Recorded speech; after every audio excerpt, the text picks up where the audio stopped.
Hello everyone! Over the course of the next hour we will be exploring Solitude, one of the most famous towns in all of Skyrim. Welcome to Unexplored Skyrim, a video series where we try to explore every nook and cranny of Skyrim, trying to find out what makes this game so amazing and so unique. Welcome to the special 50th episode where we will cover Solitude, one of the most famous cities in all of Skyrim, and it is truly something majestic, as part of the city sits over on this arch, hanging over the Sea of Ghost, and it is just something that is truly remarkable. And such a remarkable city, obviously, serves as the capital of Skyrim. So please make yourself cozy, grab a bottle of ale or a bottle of mead, whatever suits your fancy, get cozy next to a fire, and let's explore Solitude. And I want to start out this video by saying, man, fast travel is hell of an enemy when you're playing a game like Skyrim. Walking along the road, you can truly admire all of the beauty that this game has to offer. Additionally, there are so many random encounters, like this one here where we have some Thalmor justiciars escorting a random prisoner. Of course, in our imagination, we would love to help out this poor prisoner and kill these Thalmor, but that just doesn't really suit our goals at this time. So while it might be a fun fantasy, well, we will continue forward, ignoring what is going on here along the road.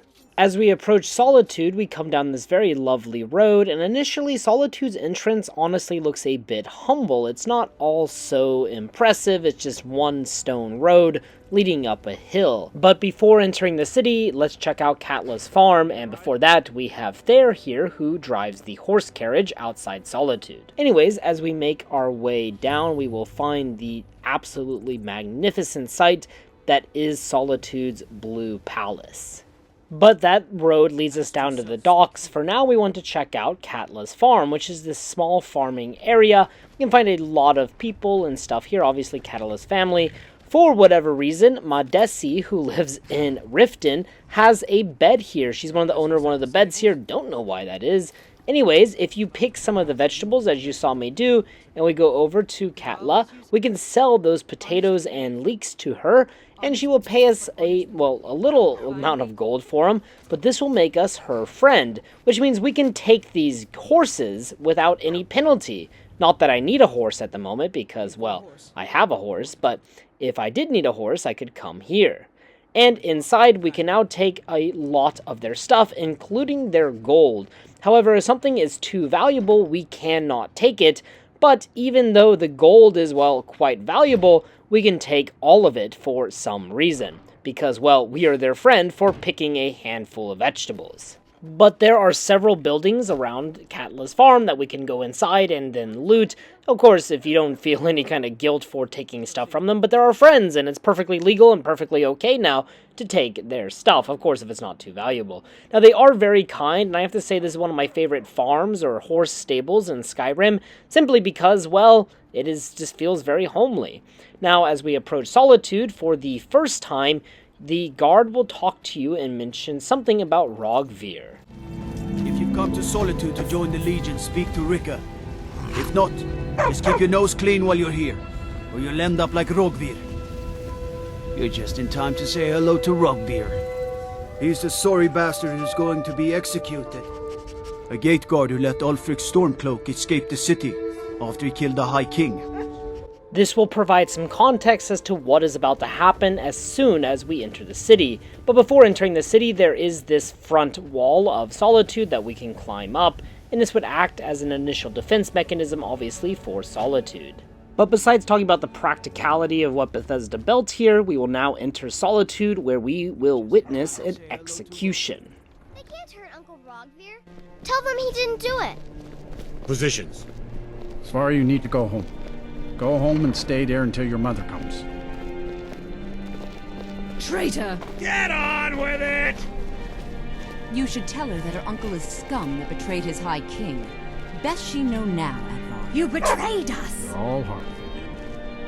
Roggvir, you helped Ulfric Stormcloak escape the city after he murdered High King Torrig. By opening that gate for Ulfric, you betrayed the people of Solitude. He doesn't deserve to speak! There was no murder. Liar! Story. He beat the High King in fair combat. Such is our way. Such is the ancient custom of Skyrim and all Nords. On this day, I go to Sovngarde.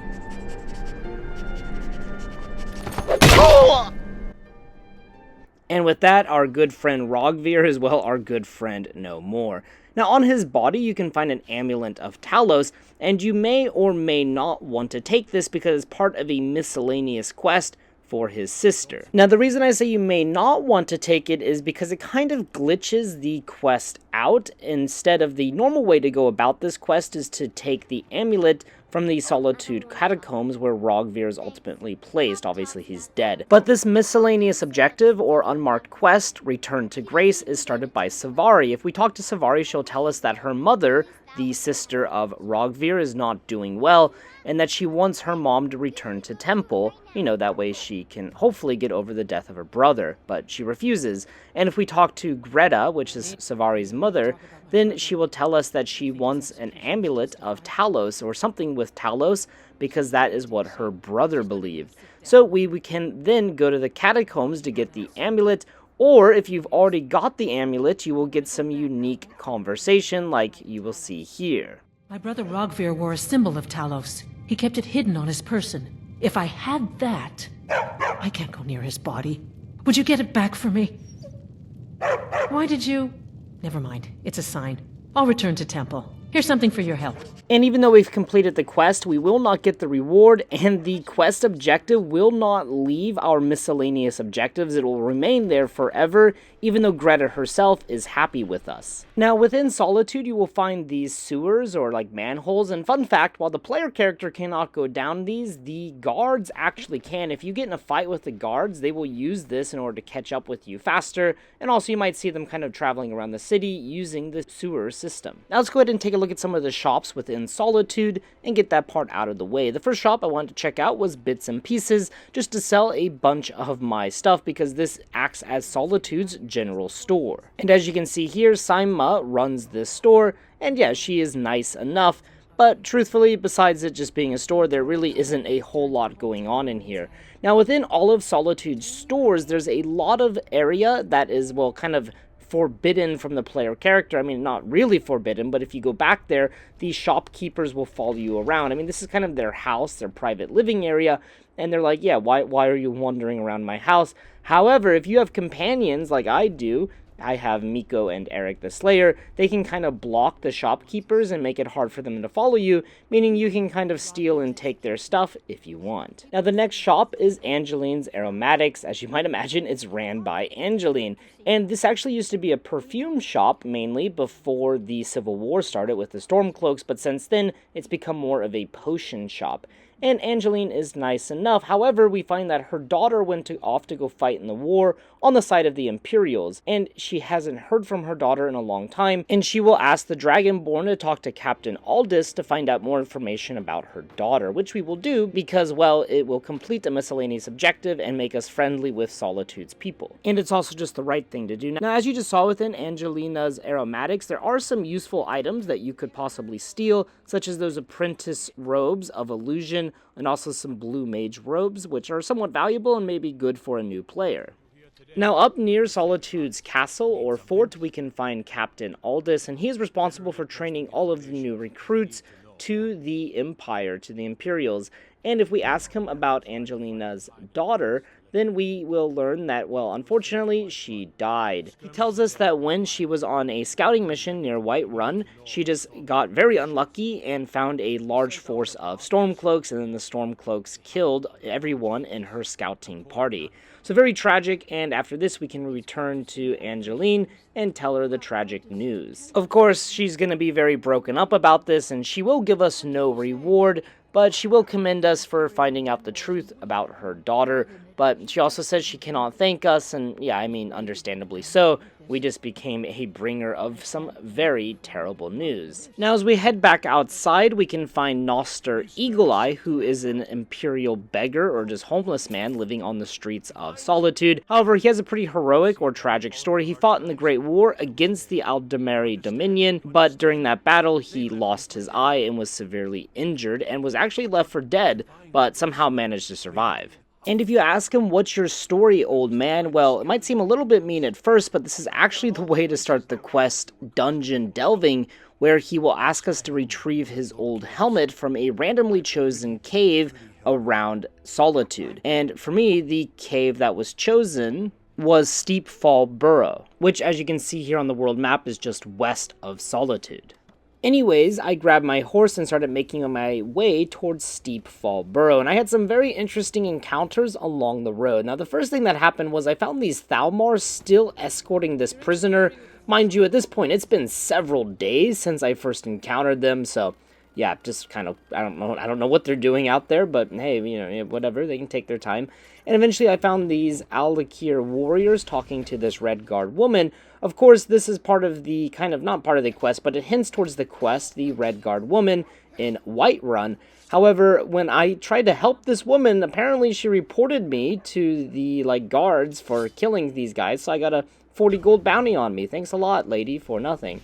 Anyways, as we made our way further up, I found these two bandits chasing a goat. I have no idea why they were chasing the poor goat. I mean, probably for food. But I decided to step in and to help the goat myself, and then I killed the bandits. So, you're welcome, little goat. And eventually, as I got close to Steep Fall Burrow, or at least the upper part of Steep Fall Burrow, I found this snowy saber cat coming out of this destroyed tower. He almost killed me. I had to use some potions. He's pretty darn tough, but I was able to kill him. We can find a bow and arrow and lots of blood leading up to this area with several dead animals, some bones, and a dead Stormcloak. The Stormcloak has a lockpick skill book on him. Also, I wanted his armor for something we'll talk about later in the video. Anyways, we had a very eventful journey getting over here, so it was kind of fun. Now, Steep Fall Burrow is broken up into two portions, the upper portion and the lower portion, and while they are connected, it is not possible to go from lower to upper, but it's obviously possible vice versa, because we can jump off into this big pool of water. Now inside you're going to find these two frost trolls, so do be careful. I lost a lot of health. I was switching to melee and destruction magic just to try and balance my skills. I've been focusing on archery a lot. And we will eventually go to the back of the upper portion, and we will find this room with a skeleton and a destruction skill book, so not bad, not bad. And then we can find a chest which will have the helmet of Noster. But since we're here, we might as well go check out the lower portion, and you can just simply jump down because this pool is so deep. This large central chamber of this cave is really freaking cool, and that little bridge over, I just really love the kind of design of it. Now this pool of water is quite deep, obviously, so you don't die when you fall in, and then we can swim through this doorway here, or this passageway, not really a door, natural door, and we will find a pack of ice wolves. There's going to be 3 of them in this room, but while ice wolves can be a little tough, not too difficult, so just get rid of them. Now in the bottom portion of this cave, there is a chest kind of buried in the snow here, so you can loot it. It had some actually pretty useful stuff in it for me, some potions of healing and a lot of lockpicks, so thank you very much, game.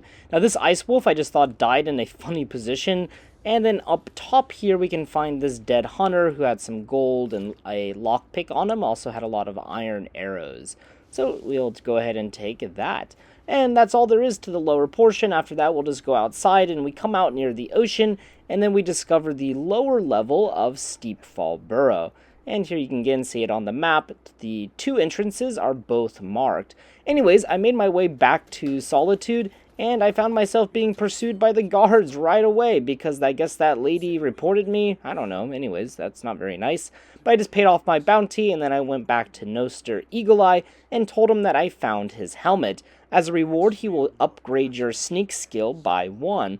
Just kind of a cool little side quest here that is pretty easy to miss, I think. I don't think I've ever done this before, because asking what is your story, old man, just seems a bit rude. And then the next shop we're going to check out is Radiant Raiment, which is a clothing store, which is right next to the main gate and where that execution took place earlier. For whatever reason, Nodor likes to hang out near here, don't know why. But anyways, the shopkeepers are very rude to the Dragonborn and to all their customers. Don't know why they got to be so rude, so when I went in there and started stealing their gold, I didn't feel so bad. But after that, with the last place we can check out is the Winking Skeever. Obviously, it is a tavern. And inside, our first interesting character here is Sorex Vinius, who has this to say. They were right to execute him for what? It couldn't have happened to a nicer guy.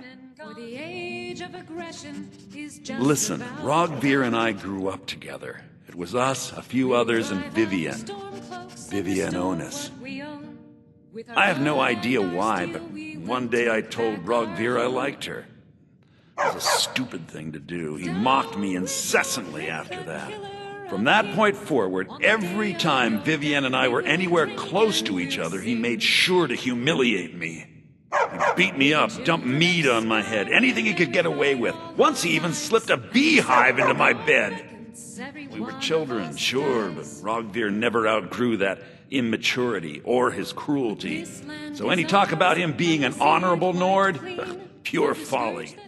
Most people within Solitude seem to say Roggvir was a good person, but, well, Sorex here has a different opinion, which I just thought was interesting. Now, the next person I wanted to talk to is Octave Son, who is this, old man, and we can learn that he's lost several drinking games to Unexplored Ironhand, and that he actually has a debt to this man, this warrior, but we can offer to go speak to Ironhand ourselves in order to get rid of this debt, which we will do here in a little bit. But for now, I just wanted to introduce some other characters. There's Lisette, who also we heard singing earlier, and there's Belrend here, who is a sellsword. We can hire him if we want, but we already have Eric the Slayer. Now, for whatever reason, within the Winking Skeever, there are tons of potions of healing. Now, of course, you'd have to steal them, but the owner of the Winking Skeever does not follow you around, so it's quite easy to steal. Also, there's this Expert Lock Strongbox, which has a lot of gold in it, which I decided to take. Now, we went over to the castle, which is where the Imperiors are held up, and we found Iron Hand, and I asked him to forgive the debt of Octave, and he says no, and then I tried to intimidate him, thinking I would get something funny, but surprisingly, my intimidation worked, even though he's like a warrior and I'm just like a kitty cat. Anyways, I went back to Octave to let him know that his debt has been paid off. And yeah, he will then teach us a two-handed skill because he used to be a warrior back in the day. Now, just hanging around town, you will often find Greta, who obviously we talked about earlier, the sister of Roggvir, but you can be really nice or mean to her depending on your opinion of Roggvir, saying he was honorable or not honorable. Also, Savari's kind of funny because she says, "Don't talk to me," but then, "Thanks for talking to me," after you leave. Pardon me. I don't want to talk. Thanks for talking to me. Safari is also very interested to hear about the dragon attack on Helgen and says she will tell her dad. Now, if we go over to the market, we can find this guy, Rorlin, just talking to Jala here. And Rorlin here is the high priest of the Temple of the Divines in Solitude, and it appears that he's trying to get a donation here from Jala, trying to get some fruit or some food for his temple, of course, but Jala says she can't do it right now, simply because of the current state of the economy and the Civil War. It seems like that Skyrim is definitely in a tough economic position. Now, also at the market, there is this well, and for some reason there is a fishing rod sitting on the edge of the well, so I don't know if there's actually fish down there or something, but I just thought it was kind of funny. Unfortunately, you cannot go into the well. If you jump into it, there's nothing that really happens. There's just a kind of bad water texture at the bottom. Now, another merchant here is Advar, and he has a pretty wide selection of food in his inventory, so if you need a bite to eat, I think Advar is the guy to go to. Now, the person we most want to talk to at the market is Evet here, and she runs this spiced wine stall, and her spiced wine is pretty famous within Solitude. You'll occasionally hear the citizens or the guards talking about it. So, and we will also see it come up later in the video, but basically right now she's having a problem with tariffs. There is a large tariff on spices coming into Skyrim, and she wants the player, the Dragonborn, to go down to the docks and see if they can get the tariff lifted and get her spices into the city for her. And the person in charge of Solitude's docks is a certain Victoria Vici, who you might know from a certain Dark Brotherhood quest. Anyway, that tariff there is, wow, whew, that is one hell of a tariff, and I'm not going to pay 2,000 gold for some wine, and I got lucky in my persuade attempt, so yeah, we don't have to worry about it. Now, you can also try and bribe her with only 300 gold. Of course, that gold would go directly to her, and yeah, that's one way to get around tariffs, is just through bribes. Anyways, we'll go back to Evet and let her know that everything is okay, and she can go back to producing her famous spiced wine,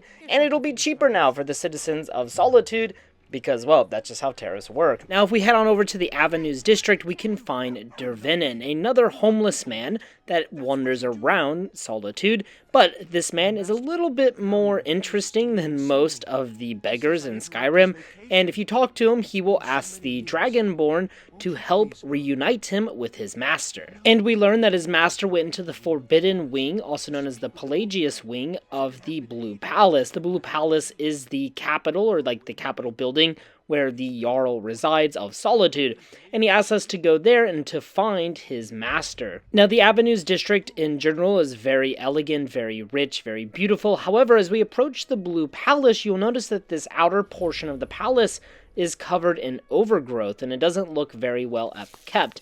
And this is actually the Forbidden Wing, or the Pelagius Wing, of the Forbidden Palace, where obviously people don't enter because they think it's haunted or cursed. And thanks to Dervinen, we are going to take the hip bone of Pelagius the Mad inside the haunted Forbidden Room with us. I mean, what could possibly go wrong?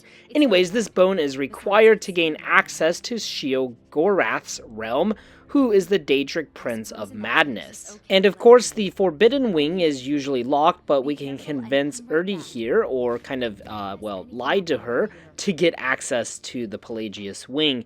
Now, once we are inside, you'll just notice that it's covered in cobwebs, and there really isn't a whole lot of interest in here until we get further in, but we cannot get further in because as soon as we go in this hallway, our character will black out, and we will reawaken in the realm of Sheogorath. And once we are in Sheogorath's realm, we will find him talking to Pelagius the Mad. Now, Pelagius the Mad was the 12th Emperor of Tamriel, and of course the Jarl of Solitude, which is why he is here now.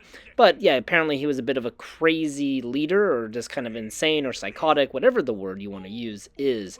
Now, if we talk to Sheogorath, we can tell him that one of his followers wants to reunite with him. However, of course, he is the Daedric Prince of Madness, so nothing would be that easy. Instead, he tells us that sure, he might reunite with his servant, but first we need to find a way outside of Pelagius's mind, because, well, apparently this realm is the mind of Pelagius, and Pelagius is suffering from past torments. And from here, we will be given the Wabbajack, which is probably a fan-favorite weapon of the Elder Scrolls, definitely one of my favorite weapons in Skyrim.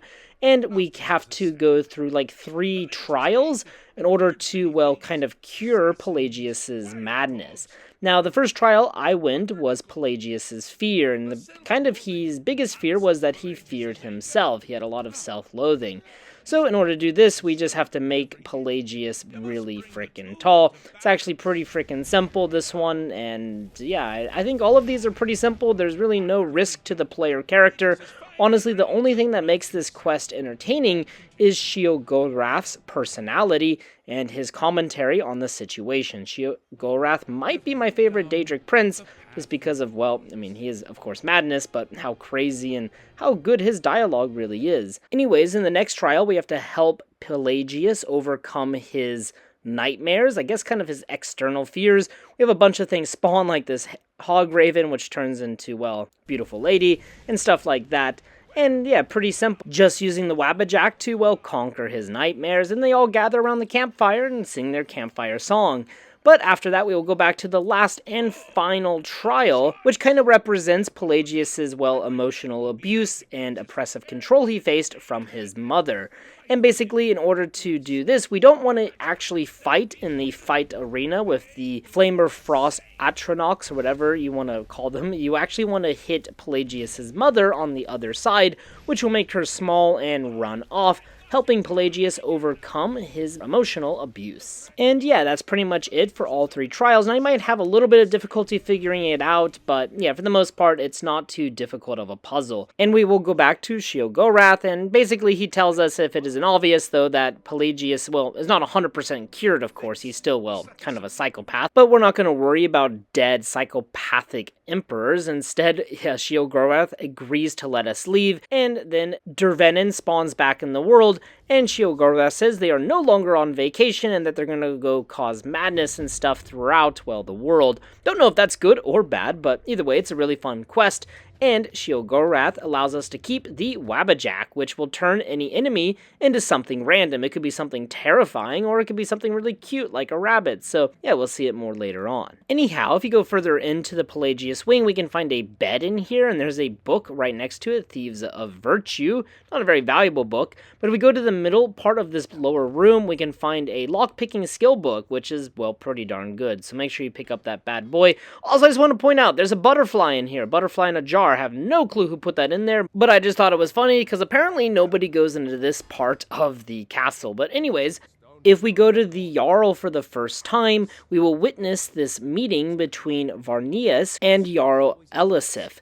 And basically he says that there's something really weird going on in a nearby cave, Wolf Skull Cave, and if we talk to him, he says he has to go back to Dragonbridge, and he just is a farmer in Dragonbridge. We didn't talk about him in my previous episode because you have to come here first in order for him to go back.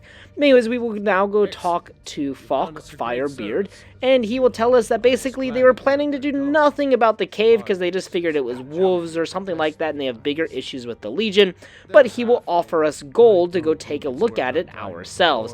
Also here, Firebeard will give you the reward for any bounties and stuff you complete when in Hawfinger Hold. Anyways, we tell Firebeard we'll go clear out the cave, and then this starts the quest, The Man Who Cried Wolf. And as we can see here, Wolf Skull Cave is just north of Dragonbridge and west of Solitude. Now on the way, I had some interesting encounters. I got attacked by this assassin, and this is where I decided to use the Wabbajack, which turned this would-be assassin into a chicken. Haha, guess who's chicken now? That was a bad joke. But anyways, you get the idea. Pretty epic, freaking awesome weapon, and I just love the randomness of it. Also along the way, I stumbled across Maik the Liar. He's one of the most famous characters in all of the Elder Scrolls. He's always just wandering around and telling lies.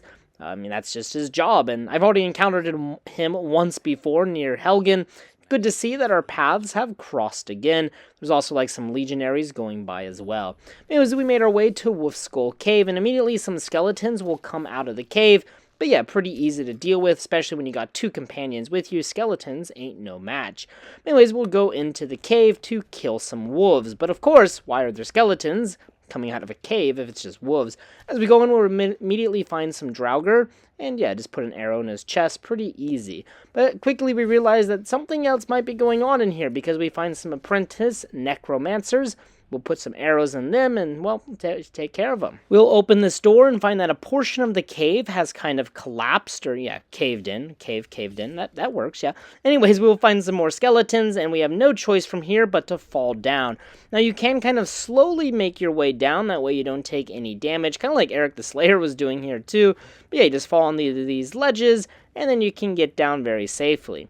After this, we'll go into the Wolf Skull Ruins, and in here we realize that these are not wolves, or that would be really amazing if wolves were performing some kind of necromancer ritual. And if you're like me, you can try and use a bow and arrow to snipe one of the necromancers. However, this resulted in a glitch, so you might not want to do it, but you can try it for fun. But I actually reloaded the save just to be safe. Far more important than that, though, is the goal of these necromancers is to summon Potima, and Potima was actually the aunt of Pelagius the Mad, Pelagius Septim III, and she is often credited with driving him insane and giving him a cursed wolf pendant. And she's one of the most famous necromancers in all of Tamriel, and it started a brutal civil war that completely devastated Tamriel. And that war is known as the War of the Red Diamond, but that's maybe a story for another day. We could go really into a rabbit hole with that. For now, all we need to know is Potima is bad. We need to stop this ritual from happening. Now, Potema, doesn't really matter, really, but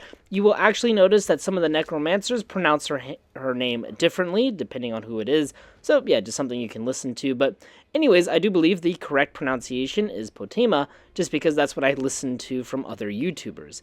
Anyways, after this, you will have to fight your way to the top of the ritual, just killing these necromancers with your lovely companions. Or that is what is supposed to happen. However, for whatever reason, the quest ended early for me, really freaking early, and it said, well, I can go back to Solitude now to complete the quest. Now, I was a little bit worried that it might fail, but for some reason, all of the necromancers despawned. I only have these Roggvir out here to kill, so yeah, I don't really know what happened, but I reloaded the save just to be safe. But even this, like, Roggvir Deathlord did not spawn. Just really weird. I have no idea what was going on. I decided to use the Wabajok on the Deathlord, and it turned him into a mud crab. Very cute, very easy to kill, so thank you very much. But he was, like, invulnerable to the fire bolts, and then he just came back, so it didn't really matter, but we just used bow and arrows to get rid of him. Anyways, we'll continue to make our way through this large cave, and eventually you're going to find the necromancers performing the ritual, and at first they didn't really care that I was here, and I was able just to kind of kill them without any, well, resistance,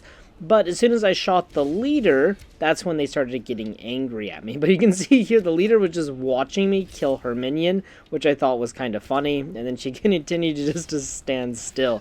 Anyways, after I killed them all pretty easily and effortlessly, we can then go around and get some loot. So on the, like where they're performing the ritual, there is a skill book, and this will improve your light armor, so not half bad. Then there is a lever, which will lower these 2 wooden bridges so you can cross the gap. On the other side, we can find a lootable chest that'll have some, yeah, decent leveled items inside of it. But from here, we can head on down, and this will provide us with the quick exit out of Wolfskull Cave. So, pretty fun, interesting cave, and quite beautiful if I do say so myself. Now, when I came out of the cave, I had a really bizarre interaction with 2 dragons. This first dragon landed and died immediately, even though it said his health bar was, well, initially full. After this, though, another dragon was also here that showed up and was at full health, this blood dragon. So I have no clue what happened, but yeah, I got 2 dragons for the price of 1, so not half bad. And after that, we can return to Solitude to inform Firebeard of our success in clearing out Wolfskull Cave. And of course, we will inform him about what was actually happening there, which is, yeah, pretty terrifying to him. And he's glad, obviously, that he did not just brush it aside, and that he actually took action, or that we took action. We took the initiative, and yeah, maybe we should get more than just 1,000 gold. But 1,000 gold is 1,000 gold, and we'll happily keep it. And as I was leaving the Blue Palace, I ran into Melaran, who is an Ultimar who serves as the housecarl to Ericur. So I just thought I would quickly talk about him, and yeah, I'll talk about the other characters as we make our way through the video. But he is a pretty blunt gentleman, and he kind of talks about his fear for Stentor. And Stentor is the court wizard. She's a Breton vampire, which is pretty freaking cool if you ask me. But anyways, he is kind of afraid of her, but he also has a lot of respect for her. However, if she should die, then he, Melaran, will become the court wizard. And should Melaran be killed, Ernscar Ironhand will send a letter of gratitude to the Dragonborn for killing him. So obviously he has some kind of gripe with him. And of course, Ironhand is the gentleman who Octave Son owed money to. And after this, we will make our way to the Bards College, where obviously they train bards. Now, if you spend some time in taverns and stuff, you might get this miscellaneous objective to investigate the Bards College like I did. And the Bards College, I must say, looks pretty immaculate and majestic from the outside. Anyways, the first time we enter, we'll be greeted by this man, Viarmo, who is the headmaster of the college. And we inform Viarmo that we would like to join the college. However, he tells us that the college accepts very few applicants, and those who are accepted usually complete tasks for the college. But we are in luck because he has a task that needs completing. He wants to restore the festival of the burning of King Olaf, which used to be a very popular festival within Solitude. However, recently it's been cancelled by the Jarl. And he wants to find Olaf's verse in its unaltered form to perform in front of the Jarl in order to convince her that the festival should go on. So we have to go find this ancient poem inside of some ruins in Skyrim. And this will send us to Dead Men's Respite, which is just south of Morthal. Now, as we came here, I was riding my horse, and this is where tragedy struck. At first, I found a bear, and we were able to kill the bear pretty easily. I continued riding my horse towards Dead Men's Respite when all of a sudden I was ambushed by these bandits. I was trying to get off my horse because I couldn't shoot them, and then the bandits just laid into my horse, and my horse died. Very unfortunate. But luckily, since I picked some vegetables for Katla's farm at the very beginning of the video, we can take a horse from there anytime we want. The only problem with those horses is they will not follow you forever. As soon as you dismount, they will walk all the way back to Solitude, which I think is kind of funny.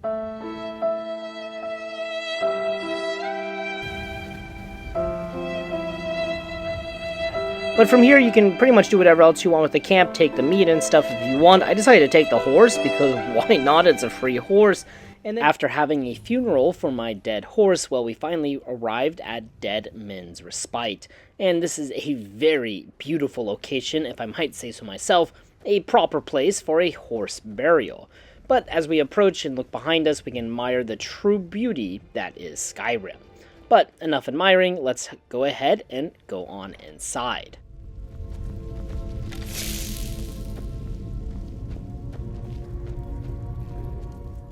Immediately as we enter, we'll be greeted by this ghost who is named Svafnir.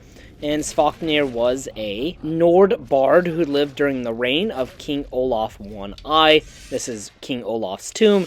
And he wrote a damning piece of work challenging King Olaf's character and the events surrounding his capture of the dragon Numenex. Now, as you make your way through, eventually you're going to come to this pretty cool room where you have these like spinning doors, and by pulling the change, you can activate new areas and, proceed. And also in here, there's going to be some spiders, and if you destroy their webbing, you can find this locked chest with some gold. Also, one of the webbings has a weapon behind it. Mine was a glass warhammer. I'm just sure it's leveled to the player's character. Anyways, just keep making your way through the rotating doors. You'll kind of make a circle in order to get out of here, and eventually you're going to find some Draugr. And this one Draugr got really messed up by the trap here. I thought it was quite funny. But if you go down the hallway all the way to the end, you will actually find some pretty decent loot. There's also a Draugr just hiding there, so I just killed him. But over here we can find a skill book, which will increase your speech skill, coin purse, and a soul gem, and some magic potions, so not half bad.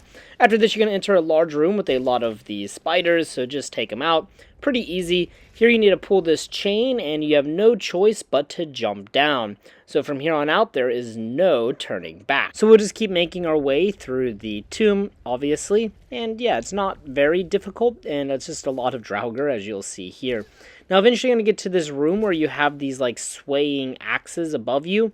And this challenge can be a little bit tricky, or I guess it's more of a trap. But really, it's not too hard. Just run, stop, run, stop, run, stop, run, stop. Actually, my capturing device, my OBS, crashed right when I was doing this. So I just noticed when I got to the other side. But yeah, getting past the trap is not so difficult. In the next room, there was this arcane enchanter, so I decided to go ahead and use it just to try and disenchant some of the loot I had found. Now, eventually you're going to find this sealed door, and it has a magical barrier on it, so we cannot go that way. We'll have to go to the right. And down here, I found a Draugr Deathlord, who has a lot of health, but because there's 3 of us, it's pretty easy. Also, we have these Draugr just, like, resting in the wall. I don't know why they didn't activate, but yeah, me and Miko just kind of messed them up. Now, eventually you're going to find this expert locked door. On the other side, you're going to find a master locked chest. I have no clue what they were trying to hide, but it was just some gold and stuff. But yeah, that's a decent amount of gold, so hey, we'll definitely take it. And also some weapons and armor and stuff, so yeah, just take what you need, of course. Now, after this, you're going to enter this large room with like 3 doors. As soon as you pull this chain, it's going to open the bottom hatch, but it's also going to open up all of the normal doors, or the normal like cages, and it's going to release a ton of Draugr into the room. But if you have companions like I do, it actually is a really easy fight, and well, it's not challenging at all. go inside and you can find this chest, so you definitely loot and see what you can find. But be careful of traps such as this one. Anyways, after this, I decided to go down the spiraling staircase. I always like doing this in Skyrim, it just makes me dizzy. You're going to find a rock wall with a handle, turn the handle, and the rock wall will lower. And then we will find Svagnir sitting next to King Olaf's verse. I don't know if this is Svagnir's dead body or something, but as you go through the verse, you're going to notice a lot of it is kind of blopped out or blacked out. But yeah, there's really nothing we can do about that, so we'll just return to the Bards College. But obviously, like I said before, well, the way behind us is no longer accessible because we fell about 20 feet. So we're going to have to follow Svagnir here as he goes down this path. And this is where we're going to use that ruby claw where we found at the beginning. And the password is woof, hawk, woof. It's pretty easy to remember. So just put the claw in the door after you set the password and then it will lower. And no trap will go off. You'll be safe. After this, just follow, and eventually you'll come into King Olaf's, like, room, I guess is what it would be called. And there's going to be a ton of Draugr in here. And normally they activate after you go up towards King Olaf's coffin. However, you can just kind of sit back here and just snipe them all with a bow and arrow and not have to deal with them later, making this fight significantly easier. So that's exactly what I did. Now, some of them, like the Draugr Rights, did not die immediately, but after 2 shots, they just died. Now, there is a potion of vigorous healing here on the table, also a black soul gem, so pretty good, worth a lot of money, or if you're into enchanting like I am, it's very good. Now, after that, I come up here, and then Olaf will rise after Svagnir says something, and then the 4 of us just laid our weapons into him, and he died so quickly. This is supposed to be a much more difficult fight, but having friends is, well, really good. Anyways, you can then loot his body. He had an ebony war axe on him, which is pretty good, for me at least. And over on the word wall, we have Whirlwind Sprint. Obviously, one of the word walls for Whirlwind Sprint. After that, just follow the path. You can use the key that you found on his body to open the door, and then we can easily just get out of Dead Men's Respite. Now, honestly, I really like this place because it adds a lot to King Olaf, who is kind of viewed as a hero throughout much of Skyrim. I mean, he is the person who unified Skyrim after the decades-long War of Succession. However, he lied about a lot of things, and that's exactly what Svagnir wrote about, so freedom of the press is good. But yeah, I mean, Olaf still did good things while king, but maybe he exaggerated some of his achievements. Moving on from Elder Scrolls history, we return to Bards College, and we talk to Viarmo. And as he reads it, he notices the same thing that we do, is that some of the verses are missing. And after this, we decide, hey, what if we just make it up? And from here, you have several choices, and I decided to go with the persuade option. Thankfully, my speech was high enough, and here you can make a really interesting kind of play or poem, where in this verse, Olaf is a dragon, and yeah, kind of interesting, kind of funny. And then yes, he will present whatever you come up with to Jarl Elisif in front of her entire court, which is kind of funny and also pretty epic. Here we go. Please proceed. O Olaf, our subjugator, the one-eyed betrayer, death-dealing demon and dragon-killing king, your legend is lies, lurid, and false. Your cunning capture of Numenex, a con for the ages. No shouting match between dragon and man, and no fire or fury did this battle entail. Olaf was Numenex in human form. On moonless nights, he would spread wings and sail. Olaf grabbed power by promise and threat. From Falkreath to Winterhold, they fell to their knees. But Solitude stood strong, Skyrim's truest protectors. Olaf's vengeance was instant, inspired, and wicked. Olaf gave orders, Winterhold disguises, an attack on Solitude, total destruction to follow. His men dressed up and then went out to fight, but they reversed Olaf's orders, much to Winterhold's sorrow. So ends the story of Olaf the liar, a thief and a scoundrel. We of Solitude commit to the fire. In Solitude, bards train for their service.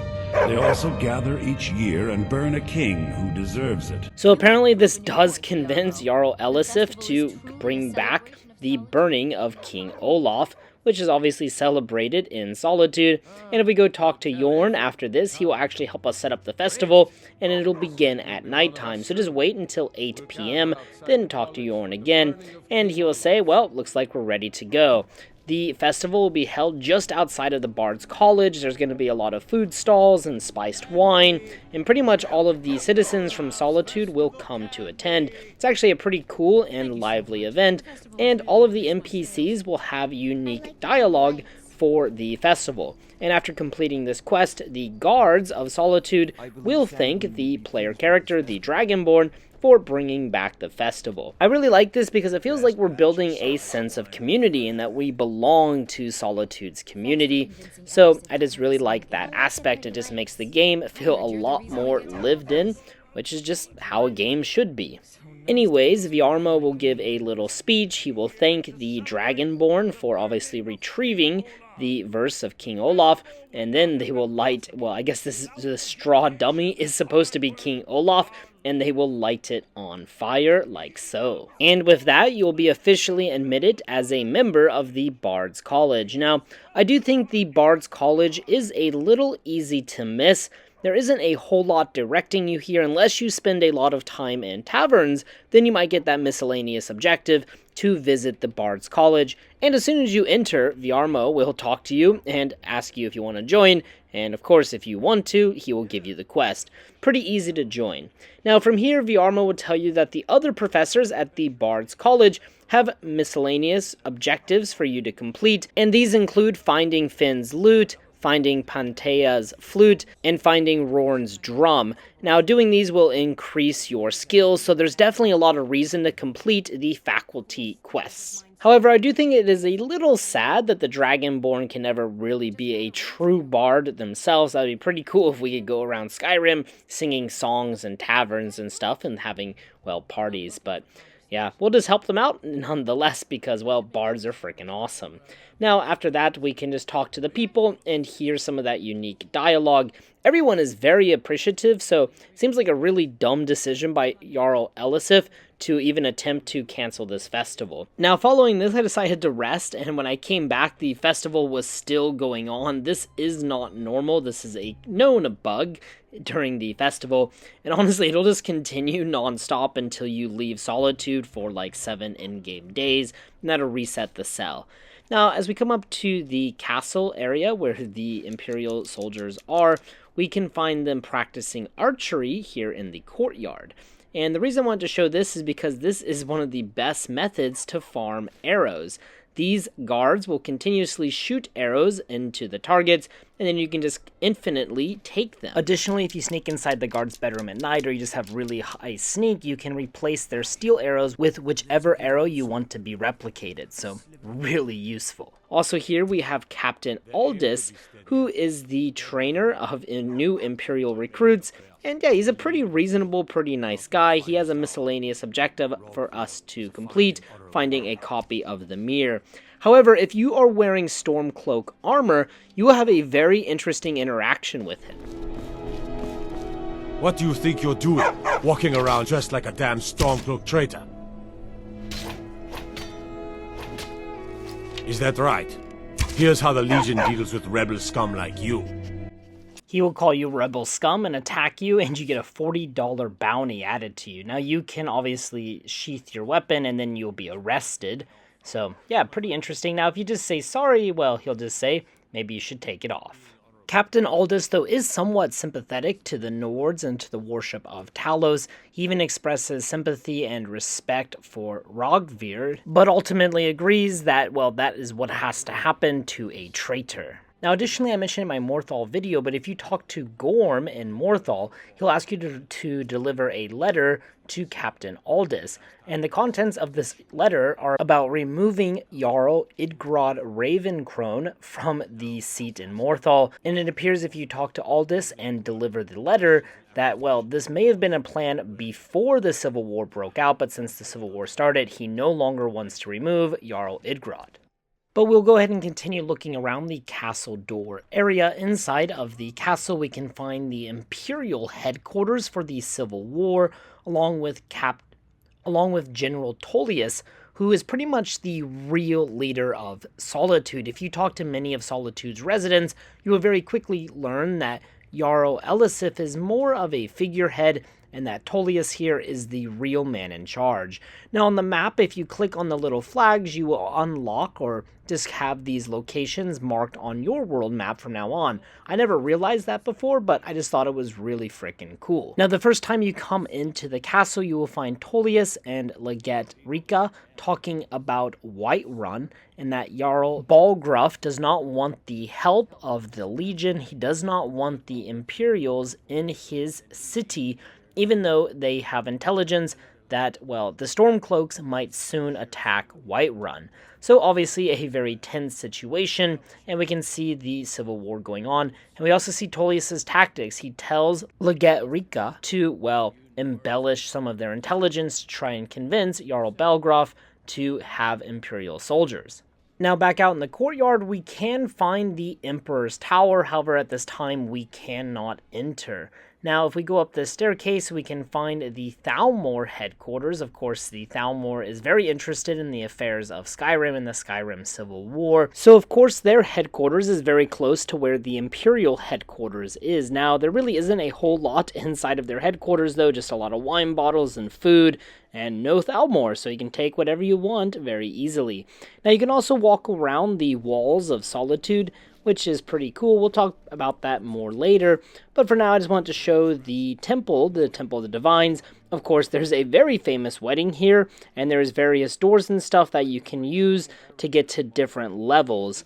Of course, you could use these levels for some kind of assassination maybe, but it's up to you. I did find out that from this little platform here, you can easily get to the other platform just by kind of jumping your way across. So, yeah, just trying to get some ideas for a future assassination. Now, as we go inside the Temple of the Divines, we can find Freyr here, who will tell us about the White Gold Concordat, which is a peace treaty. I actually had to look up what a Concordat is. On Earth, and not in the Elder Scrolls, it is an agreement or treaty, especially between the Vatican and a secular government, relating to matters of mutual interest. So, yeah, kind of interesting terminology, but yeah, that is the peace treaty between the Almori Dominion and the Empire, and specifically it outlaws the worship of Talos.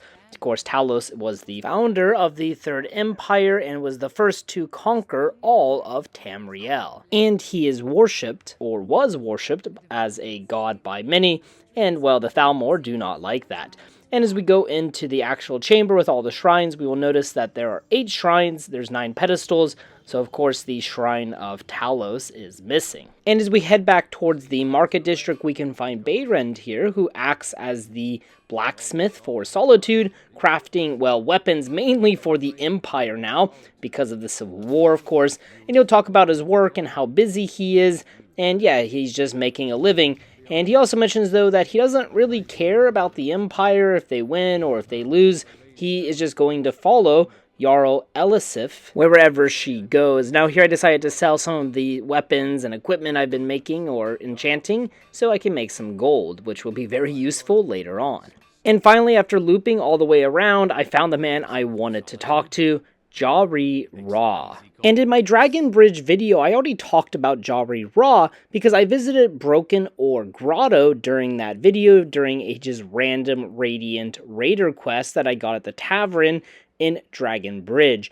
And during that quest, I killed the leader of the Black Blood Marauders and took his journal, Hargar's journal. And in that journal, we learn of Jari Ra's plan. And in that journal, we learn of Jari Ra's plan to find a person to take out the lighthouse and then betray them later on. Despite this knowledge and despite, him giving us that exact same task, it has no change on the quest that we are about to undertake, which I thought was a little bit sad. But hey, what are we gonna do? But with that, we will now start our quest with Jari-Ra, even though we know that he is going to betray us now. Our Dragonborn is just really stupid. At least that's what I'm rolling with. Anyways, he tells us that he wants to put out the fire in the Solitude Lighthouse, and this will lead to the crashing of a cargo ship, and then they will raid the ship, and they will give us a share of their earnings. So we're just committing piracy, and there's no other way around this for whatever reason. We cannot report him to the guards or try to stop this terrible plot, but yeah, he assures us that nobody will be hurt. I mean, he's a pirate. I mean, how honest could he honestly be? But yeah, we agree to help, and we will now make our way towards Solitude Lighthouse. But before we do that, there is a hidden chest at the Solitude Lighthouse. We need to make our way to Riverside Shack, which is located near Windhelm, really far away from Solitude. It's just down the river, just south of Windhelm, and along it you're going to find a cave bear living in this house. So yeah, get rid of him. Obviously, he just ran away from me. And inside, you will find the treasure map. You have to have the treasure map to find the treasure map 3, inside of this locked chest. It's only an apprentice lock, so you should have no trouble finding it. But once we have that treasure map, we can now return to Solitude. And as you can see, Solitude Lighthouse is located just north of the city itself, which will give us some time to really admire the beauty of Solitude. Now, the path actually arcs over this giant entrance for boats, which just looks really freaking epic and is really awesome design in my opinion. And then this path that goes underneath Solitude itself, underneath the archway, is just so beautiful. I don't know if I've ever admired just how incredible this little path is, even with the lighting, the torches along the way. Just really freaking beautiful. But eventually the road will fork and we're going to go to the right. You're going to notice this ship right here. And this ship is the Dainty Sload, which is a pirate ship that is located just northeast of Solitude. It seems like a big problem that Solitude has pirate ships just hanging around right near their docks, but hey, whatever. Anyways, there are a bunch of corsairs on board, which are essentially pirates, and you also have to visit this during the quest, well, aptly named, the Dainty Sload. Who would have guessed? But that is associated with the Thieves Guild, so that's a video for a different day. And this ship is designed like many ships in Skyrim, so it's really not that unique. Just kind of make your way through, because at the end there is a speech skill book, which of course is always very helpful, and of course you'll gain whatever experience from killing the pirates themselves. There will also be some chests along the way that you can loot that have gold and other random stuff inside of them. So yeah, just make sure. I really like the aesthetic, having this like garlic hanging from the ceiling in the cellar. Just makes it feel a lot more lived in, like this is an actual pirate ship or something. There were some potions and stuff on this bookshelf as we entered the first mate's chambers. There's also a locked chest. And of course, the first mate will be in here. So yeah, just dispatch of him. I didn't see him initially, and then he got a free shot on me. But yeah, nothing that me and Miko and Eric the Slayer could not handle. And as you saw, there was another locked chest, which is why I got distracted. Now, there was a strong box on the shelf here, but it was empty for me, which kind of sucked. And then also you can take the footlocker key from the first mate, which will obviously open one of those chests, but we already picked it, so it didn't really matter. Now, on the table, we can find this speech skill book. Also, for whatever reason, they have 3 copies of the Firmament. And this book just kind of details some of the constellations and their meanings, which is kind of cool, but not something I'm going to read right now. And also, there is an unusual gem, so I want to pick that up. But for the most part, that covers everything inside of this pirate ship, and this little side distraction is now over. We can now make our way to the lighthouse, where I just murdered this poor little fox because it scared the shit out of me. But anyways, the inside of the lighthouse, we'll go to the very top, and we can just easily put out the fire, no problem. And then we need to go back to Jari-Ra. After this, though, we can go inside of the lighthouse, where we can find the lighthouse keeper, Mazaka, but he does not like us being here, and that's fine, but we just want to read this book real quick, because this will increase our alteration. So, yeah, there's a skill book, but yeah, he does not like people inside of his house, probably because it's late at night, and then I kind of stole some money from him, so I guess he had a reason to not want me in his house. Anyways, onto that hidden treasure chest that we mentioned earlier.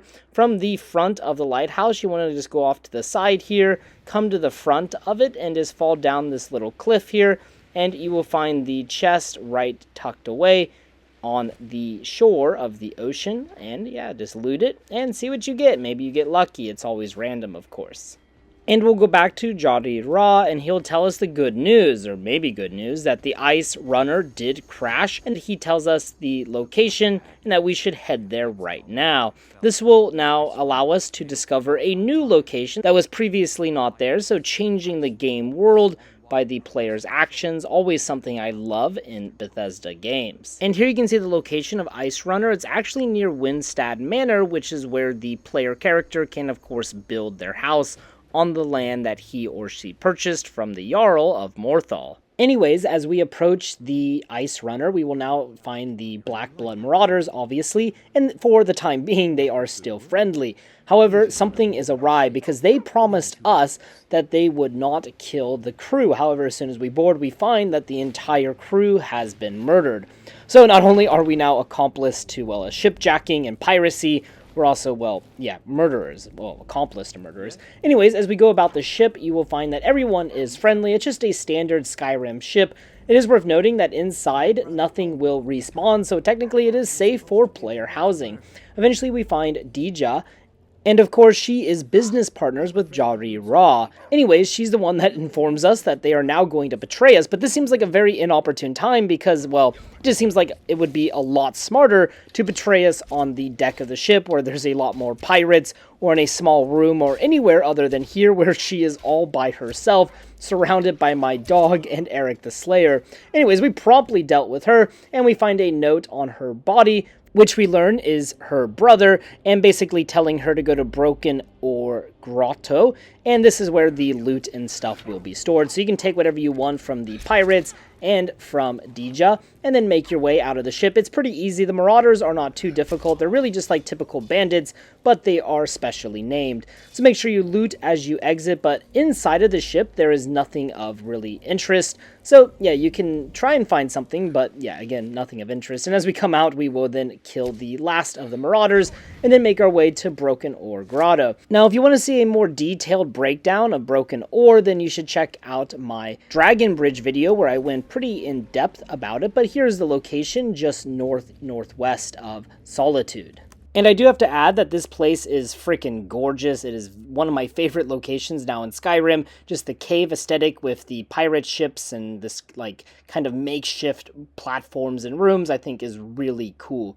Anyways, normally you'll find a lot of Black Blood Marauders in here, but since I've already been here and killed them all, only Jari Ra is in here. Man, he must have been surprised when he got back and found all of his accomplices dead. But anyways, this will complete the quest, and even though we're an accomplice to a pretty big crime, well, we never have to pay the consequences, and we get some money and some experience out of it. So I say all of our hard work paid off. It may not have been honest work, but it was hard work, and we were compensated nicely. And when I returned to Solitude, I found Vivienne Onis, who was the childhood crush of Sorex Vinius, who we talked to earlier in the Winking Skeever. Anyways, she is the niece of Angeline, who obviously runs Angeline's Aromatics, which means her cousin died in the Civil War. And the reason I bring all of this up is because there's an interesting interaction between Vivienne and Sorex, as you can see here. Underneath Solitude's Windmill, Sorex will give Vivienne a free bottle of ale, which indicates maybe that he still has feelings or still has a crush on her. However, when I pickpocketed Vivienne, she did not have the beer on her anymore, so I thought that was kind of funny. Now, this is also a good time to just go ahead and talk about Solitude's Windmill. The windmill kind of sits in the middle of the city, and it overlooks the rest of the bay area. It's quite beautiful. And you're probably familiar with the windmill during the Dark Brotherhood quest, because you will escape on the bridge that leads into the windmill. And the windmill also provides us with a secret little side entrance. Honestly, I didn't really realize this was ever here, but if you go down the staircase, eventually it'll lead you all the way outside to that bottom path. I kind of feel ashamed that I didn't realize this ever, but yeah, nice little side entrance into Solitude, and then it takes you right back up.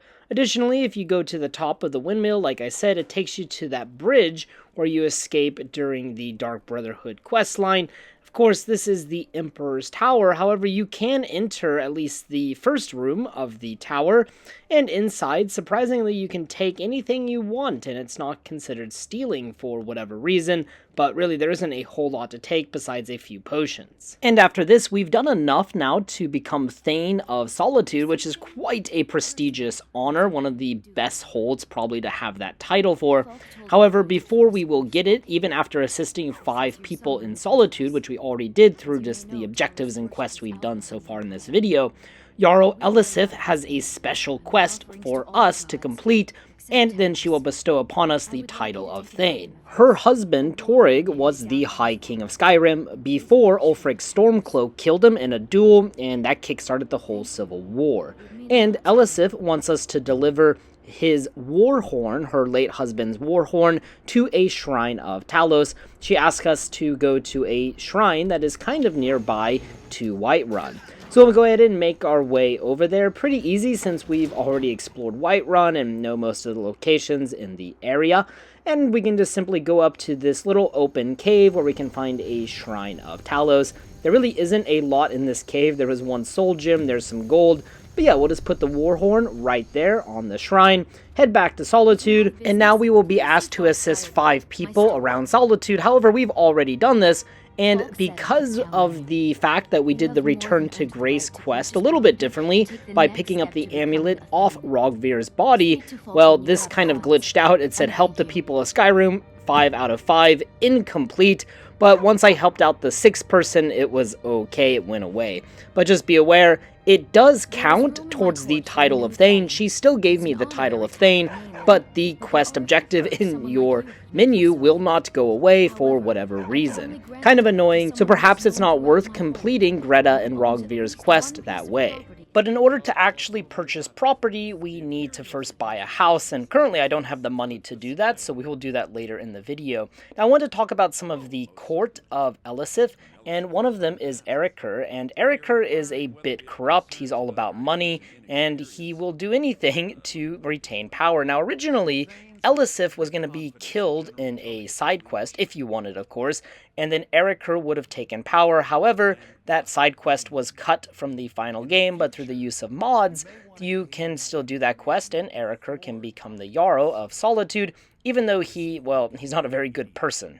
And the lady that just sat down next to Erikr is Bryling, and Bryling is actually a pretty good person, or it seems to be, and she is also a Thane on the court, and she helps influence, but we cannot really interact with her very much, but there is something interesting going on with her and Falk Firebeard. And of course we know Firebeard from, well, the Potema questline, and we'll be doing the last part of that questline here in a little bit, but he actually seems to really support Elisif. But him and Bryling seem to be having a love affair, and they mention that if they were to be caught, they both might be removed from the court, which would give Erikr a lot more influence over the Jarl. Now, in order for this conversation to trigger, we need to be in Bryling's house, and it happens at nighttime. Basically, Falk Firebeard will sneak inside the house, and we'll talk to Bryling, where we discover their love affair, and that Bryling, though, is quite worried that they might be caught. And I tried to get this conversation to trigger for a long time. I tried for about an hour just waiting and waiting. Eventually Bryling got mad at me many times, actually, just waiting in her house. But Firebeard never showed up. I tried going to Firebeard and he just never left his place in the Blue Palace. So I don't know why it wouldn't trigger. I tried, but I could never get it to go. But yeah, that is something that can happen, and unfortunately I couldn't get it for the video, but at least now you know. And it appears that not everyone is ignorant of their little love affair. Sybil Stentor, the court wizard, will mention to Bryling that, well, she kind of knows about their affair, so it also makes you wonder if Erikr also knows about it, and if he could use it to blackmail them. But anyways, talking about Sybil Stentor, she is a vampire, she is a Breton, and she is the court wizard. It appears that the court is aware of her vampirism. It is a bit obvious, but they kind of just brush it aside, and if the occasional prisoner goes missing, well, no one asks any questions. But for the most part, she is friendly to the Dragonborn, but a lot of the people within the Blue Palace seem to be afraid of her. Now, she does act as a merchant, which is really good. If you kill her, well, you lose that merchant. Her replacement is not a merchant. Now, Sybil is most notable because she was largely responsible for raising Torrig, the previous Jarl, before he was killed by Ulfric. and she does have one miscellaneous quest for us. She wants us to go assassinate a vampire leader at Pinemoon Cave, so we will do that objective for her because she will happily increase our illusion skill by 1. And as I was leaving, I ran into Odar, who is the chef for the Blue Palace, and while he is the chef, he hears a lot of the rumors and stuff that is happening, and if you talk to him, he will reveal a lot of things going on. And the biggest thing is that he realizes is that Jarl Elisif is not really in charge. She is more of a figurehead. General Tullius wields real power over Solitude, and Elisif just kind of carries out his orders. But Elisif and Tullius do have a pretty good relationship. They're not like competing or anything like that, so I guess it's all okay. Now, Pinemoon Cave is just north of Dragon Bridge, and it's pretty easy to get to if you just start at Dragon Bridge. You just kind of follow the same old path as always. As I was walking where I encountered those bandits earlier in the video, I found their equipment just floating in the air, and then it just dropped to the ground. I don't know what was going on there, but I thought it was kind of funny. Now, outside Pinemoon Cave, I really like this entrance, kind of these cut down trees acting as benches, and then a campfire in the middle. Just thought it looked really cool and, had a little bit more going on than your typical cave. Now, as soon as we enter, we're going to find some wolves, so go ahead and take them out. There was 2 of them for me, quite easy to kill. Now, in this first room, it was really kind of creepy, I thought. It felt something out of like a horror movie, just like these totems with these skulls on them. It felt really eerie, and I really love it. I like this kind of atmosphere. As you make your way further in, you're going to find 3 vampires, like 2 minions, and then of course the vampire master. This cave is kind of empty despite its size. There appears to be like the beginnings of a cult or something. We have an altar and some benches, but yeah, there's not many vampires in here. Anyways, we'll go ahead and take out the master vampire, which is pretty easy, especially with his bow and arrow and sneak attacks. He has really bad perception, or I don't know what the skill is in Skyrim, but anyways, we'll go ahead and loot his body, and he doesn't have a whole lot on him. And then there's one more vampire in here, so be careful. Go ahead and take her out. She was trying to revive a dead Nord up there, and then the Nord disintegrated. Quite unfortunate. But yeah, apparently there was a Nord who met an unfortunate end in here, but he had nothing on him. Now up by the altar, we have a novice locked chest, so go ahead and pick it, see what you can find inside. There's also like what appears to be like human bones and stuff, quite gross. And you get a pretty nice view, kind of a beautiful cave, and a good place to start a cult. Now, over here on this table, there's some skulls, and then there's a ton of wine and a healing potion on these bookshelves. Now, as we go a little bit further into the cave, we'll come to a dead end, but inside of this room, next to this small cage, we can find an illusion skill book. Pretty good. Also, there's a vigorous potion of healing, so we'll definitely go ahead and take that. Now, there's also this large, like, dungeon chest, which is typical of Skyrim, that'll have random leveled loot inside of it, so make sure you loot it, see what you get. After that, we will go back to Cybele Stentor, and we'll tell her that we cleared out the vampires. She'll give us a small reward and also raise our illusion skill by 1. Again, a lot of the Blue Palace fears Stentor, but honestly, she's quite nice to the player characters, so in my book, she's alright. Now, within the Blue Palace itself, there are 2 items of interest. The first one is in Elisif's bedroom. We can find a skill book on the dresser right here, which will increase your speech. So, pretty good. Also, next to the bed on the nightstand, we can find an unusual gem. So I went ahead and picked that up for later in the game. Now, of course, you can take some of the things around the palace, especially once you are on good terms. Anything that's not too valuable, you can take, like potions and stuff. So you can look around, see what you can find, talk to some of the people inside, and see what you can learn. Now, eventually, after completing the quest, The Man Who Cried Wolf with Potema, eventually a courier will approach you and tell you that, well, he has a message from Falk Firebeard. And if we read the message that he gives us, we very quickly learn that there are troubling things going on with Potema. It appears that this situation has not been resolved. The letter reads, John H. Otter, over the last few days, we've had some disturbing information come to light regarding the events at Wolfskull Cave and the summoning and binding ritual you interrupted there. Given your involvement with that event, I'm asking you to return to Solitude to help us once more. I'm wary of putting all the details in print. Please come see me at the Blue Palace. Sincerely, Falk Firebeard. So with that, we will now be given a miscellaneous objective to go visit Falk Firebeard. So we'll make our way to the Blue Palace and go talk to Mr. Firebeard. And when we approach Firebeard, he tells us that when we broke up the ritual at Wolfskull Cave, Potema managed to escape and her minions are once again trying to help her. But thankfully, Firebeard has a plan, and he tells us to go speak to Styr over at the Hall of the Dead. So that's what we'll go do. Now, the Hall of the Dead is, well, right here, kind of in the middle part of the residential district, kind of near the Windmill, and inside we will find Styr, and he's the one in charge of the Hall of the Dead and the Solitude Catacombs. And he tells us that Potema's spirit is now lurking within the catacombs and will give us a key in order to access the, well, catacombs and to stop her and her minions. So obviously the catacombs are quite large, and these are not the catacombs that connect to the Hall of the Dead. These catacombs start within the Temple of the Divines. If we go down to the basement, we will find this door, which must be unlocked with Potema's catacombs key, and then we will find this broken down wall, which leads to Potema's catacombs. Down here we find a portion of Solitude, probably not touched for centuries, and Potema then has a message for us. You've arrived at last. The hero who prevented me from being bound returns to my fold. I have much to thank you for, little one. When you die, I will raise you, and you can take your place by my side. You'll serve me soon enough. So it seems that Potema is pleased with our performance so far, and that she wants to kill us and then rise us from the dead in order to serve her. Now, as we make our way, you're going to find some chests filled with, well, random loot. There's going to be some vampires and stuff down here, some Draugr. Honestly, I thought this was a little bit easier than Wolfskull Cave, which I thought was kind of funny because this is supposed to be like the second part. However, the final encounter with Potema is quite difficult. But everything leading up to that is, well, relatively easy. You're just going to find some Draugr, some vampires. This vampire died in a really funny position, I thought, kind of leaning into the wall and against this barrel with her face pushed against the wall.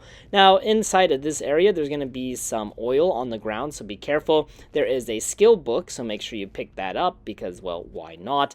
And then continue to make your way through. Now, unfortunately, a lot of this is pretty empty. There's going to be a few Draugr every once in a while, but unfortunately, this part is quite easy, and honestly, I was a little bit disappointed just by how easy it is. There's also kind of a lack of loot, but yeah, using sneak and stuff too, the Draugr are quite easy to get rid of, so just keep making your way through, and you're going to find more Draugr, just take them out.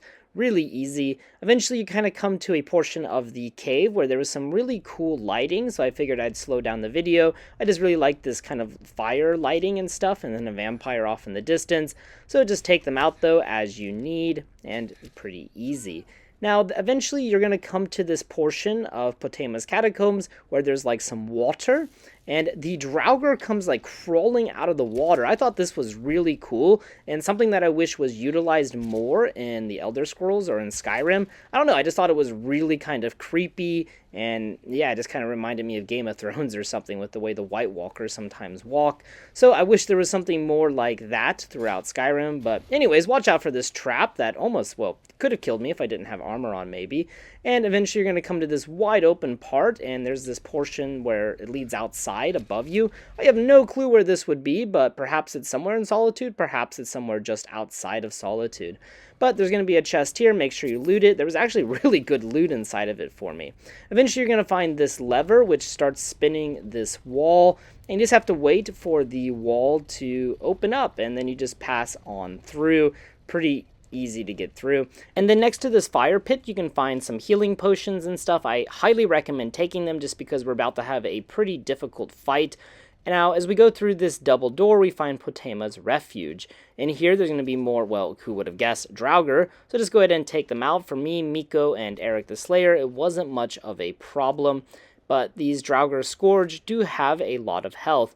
We'll keep making our way through, and eventually you're going to find this kind of puzzle where you have 3 spinning doors. There's also this room off to your right, and there's going to be a secret passage in here that leads to some loot. So kill this vampire, and then behind this, like, I guess, coffin, stone coffin, you're going to find a lever. Pull the lever, and it'll lower that rock door that you just saw right there. And if you go all the way to the end of this tunnel, it is a little bit longer than I would have expected, but just go all the way to the end of the tunnel, and you will find this chest with random loot inside.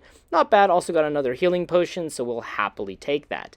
Now, for this puzzle, I'm pretty sure what you're supposed to do is you use the levers to rotate the doors, and then you stop or pull the lever in order to stop it from spinning. However, at the time, I was too dumb to realize this, so I just made sure all 3 walls were spinning and just slowly crawled my way through. It took about 30 seconds, but really not that bad. Either way, you're going to have to wait and play around because you have to stop the doors, but you can do it the right way or the odder way. Anyways, there were some traps, as you could see, so just make sure you get rid of the traps. In here, you're going to find a Draugr Death Lord and a, well, vampire, so just go ahead and take them out. This Death Lord was chasing me. I closed the door, and then he used his shout, which actually stopped the shout from hitting me. So, hey, I think that was pretty high IQ move there. We always take out the Death Lord, and inside of this room, you're going to need to find a key, unless you want to pick a master lock, but on the dead vampire, we can find Potema's Sanctum key. Also sitting up here on the center throne, we can find another key that opens this exact same door. Here is the master lock door, but since we have the key now, well, we just go right on through, and now we will find Potema's Sanctum. And in here, we're going to find a vampire and also some more Draugr. Just go ahead and take them out, pretty easy. And eventually you're going to find another Draugr just kind of sitting against the wall past this door. I just went ahead and sneak attacked him. He had a lot of health, but again, for 3 people, he kind of doesn't know what to do. There's also a skeleton, but skeletons are quite easy to kill. But yeah, go ahead and take out this Draugr sitting here. That way he's not a problem later. As you can see here, a lot of health, but yeah, boom, bam, bam, bam, bam, bam, bam, and we can get rid of him. Now after that, you're going to find a large room with a ton of Draugrs, like dead bodies inside. I mean, they're already dead, undead bodies. Anyways, we will find a lot of Draugr.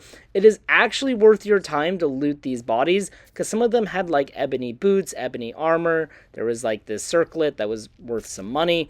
So you might want to loot around. It will take a little bit of time, and eventually some of the bodies become reanimated, so you're going to have to take them out. And one of them is the Scourge. He had a lot of health, but not too bad of a problem. But yeah, go ahead and loot around because you might actually find some decent loot. Now in the next part, there wasn't a whole lot, and past this iron door, we can find Potema.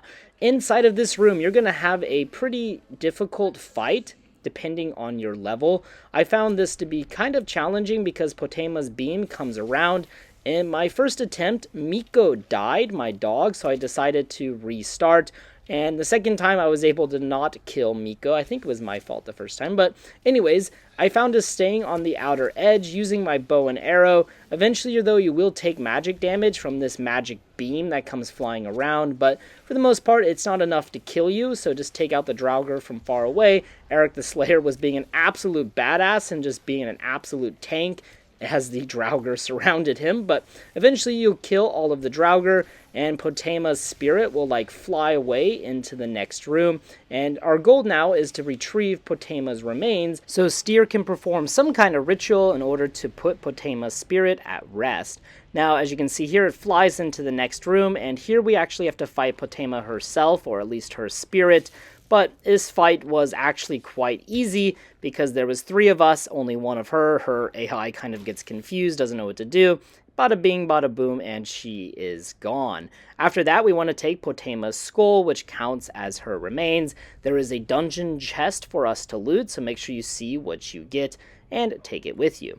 Now after this, we will find that there's still a little bit left to this crypt in order to escape. There's going to be a large staircase through this snowy cave, and then we have to open up this iron door. There's a dwarven helmet just sitting in the middle here, and then there's also a Draugr Death Lord. I don't know if they would wake up if you don't attack them, but I went ahead and attacked them, got his gold and stuff on him. He also had an ebony war axe. There's also a restless Draugr right here, but that's much easier to kill than a Death Lord. But anyways, after killing him, we can now find the actual exit and leave Potema's catacombs. And we find now we're actually on the opposite side of the mountain of Solitude, kind of near the Solitude lighthouse where we were earlier. There's one more chest for you to loot, so see what you can find inside. And you can walk down this hill in order to get out. Obviously, you could also just fast travel, but I just figured I'd kind of show where it is. Now, there is a pretty steep drop here, so be careful if you're not fast traveling, as you don't want to hurt yourself or kill yourself. But anyways, we'll go back to Styr and hand over Potema's Potema's remains, and this will finish this kind of small quest line. It's actually quite fun. I really do enjoy it. I just wish Potema's Catacombs were a bit more challenging, but at least the final fight is quite challenging. After giving the remains to Styr, he'll tell us to go talk to Falk Firebeard in order to claim our reward. Also, for whatever reason, this counted towards helping the people of Solitude. I mean, that is obvious, but it said 6 out of 5 for help, and then it completed that objective. So you can still complete the objective, even if you do Roggvir's amulet bit a little bit wonky. But anyways, we'll go talk to Firebeard. He will congratulate us and thank us for preventing the disaster, and as a thanks, he will now give us the Shield of Solitude, and while it looks pretty awesome, it is not, well, so great as for practical use, but you could easily put it on a wall mount, and I think it looks pretty damn cool. Now, before we get our house and our title of Thane, I did want to check out the Solitude Catacombs, not Potema's Catacombs. These catacombs are just across from the Hall of the Dead, and inside there's some skeletons, which I thought was kind of scary. They should probably have guards patrolling this place. Also, I don't know if it's common in like Elder Scrolls lore for people just to come back from the dead and try to kill people, but yeah, I thought that was kind of creepy. But for the most part, it's pretty peaceful down here. There's also a door that leads into the basement of the Hall of the Dead, where Styr lives, so maybe he should do something about these skeletons. But yeah, in the actual catacombs, you just find places where people are mourning the dead. You find some tables and stuff with things on it. Anyways, now that we have enough money after doing a lot of enchanting and stuff, we will go buy our house. And the house in Solitude is quite pricey, so we're going to use a little trick to purchase it for free. Now, you still need 25,000 gold, but basically, once you say, I'll take it, quickly turn around, open up this cupboard, and place all of your gold inside the cupboard. For whatever reason, this still triggers you getting the key and the deed to your house, and then you still can get your money back. Just go in the cupboard and retrieve your money. Normally, I wouldn't do this kind of thing, but hey, it cost a lot of money to get this house, and I want to save some money. After you purchase the property, you can talk to Elisif, telling her that you've helped her people as she asked for, and she will now bestow upon us the title of Thane of Solitude, probably the best title of Thane to have in all of Skyrim. Of course, Whiterun or Windhelm would also be very prestigious, but since Solitude is the political capital of Skyrim, I do think it is the best or most prestigious Thane title. Now, in addition to this, we will get the Blade of Hallfinger. However, this blade is not so good. Besides the name, there's really nothing that special about it.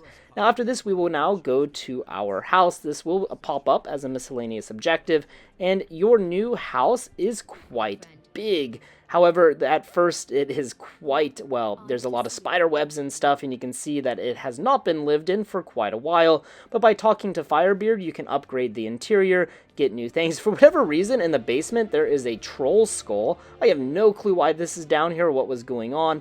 But yeah, now you have a nice, big, fancy house that is yours in the heart of Solitude. Pretty damn good, if I say so myself. Now, there's one more thing I wanted to talk about, and that is the walls of Solitude.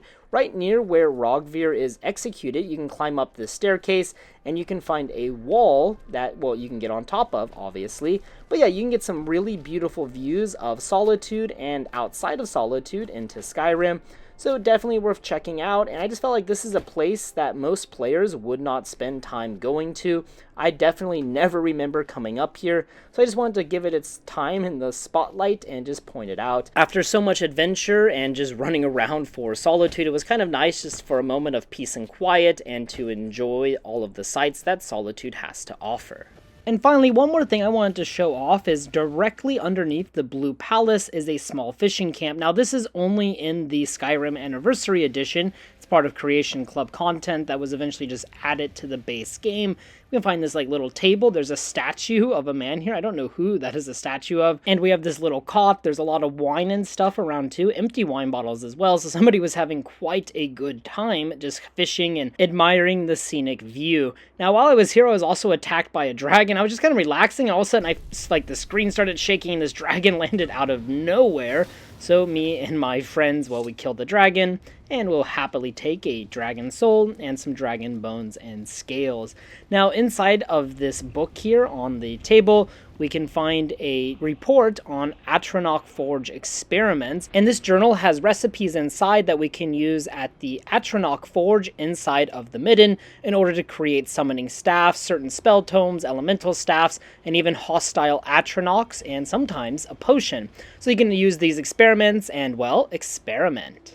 Alright everyone, I think that covers Solitude. I tried to cover everything in detail, showing quest, loot, and going into characters, and just talking about facts and stuff that might be easily missed. Obviously this was a very long video, so if you stay tuned for the whole thing, thank you so much for watching, and I hope you enjoyed. And if you're still watching, let me know what you think of Solitude in the comments down below. I would love to hear what is your favorite city in Skyrim, and why. For me, I think it is Solitude, because as a child, this place was just always filled with so much magic. Now, I have seen some criticisms of Solitude, mainly the fact that it's not very crowded. It is supposed to be the capital of Skyrim, but I imagine because of the limitations of the Xbox 360 and PlayStation 3 at the time, they were not able to add just a bunch of random NPCs without it crashing the game. So I imagine that is kind of why. I imagine it was just limitations of the time. Either way, I really love Solitude. I just think it is such a beautiful city. It is the capital of Skyrim, and it is a very unique city at that. So, what do you guys think? Let me know in the comments section below. Also, I'd love to know, what is your guys' favorite quest in Solitude? Please let me know below. Also, in case you're wondering, hey, you didn't talk about the Dark Brotherhood or the Civil War questline, those will be their separate own videos kind of going through those quest lines, so they will be coming in the distant future. Just didn't want to cover them in this video. Alright guys, thank you so much for watching this episode of Unexplored Skyrim. If you ever have any recommendations for future locations or future places, please post them in the comments section below. As always, thank you so much for watching, and until next time.